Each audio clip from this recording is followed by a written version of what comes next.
বোন, শুধু বোন না। বোন মানে ভাইয়ের জীবনের সবচেয়ে বড় অংশ।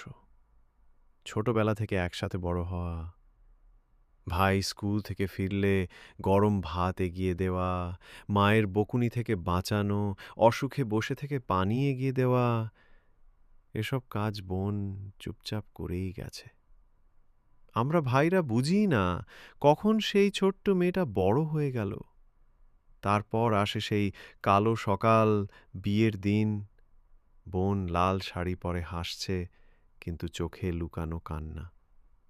ভাই দূর থেকে তাকিয়ে আছে, বুকের ভেতরটা কেমন যেন ফাঁকা হয়ে যাচ্ছে।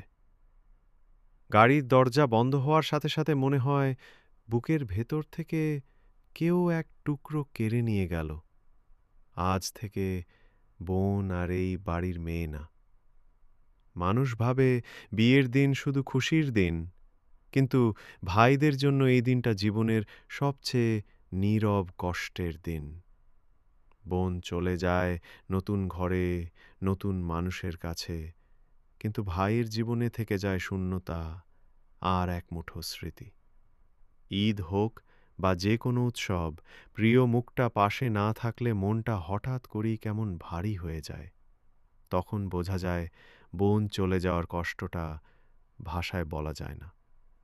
এই লেখাটা তাদের জন্য যাদের বোন আজ শ্বশুরবাড়িতে, আর যাদের বুকের ভেতর আজও বাজে সেই গাড়ির দরজা বন্ধ হওয়ার শব্দ।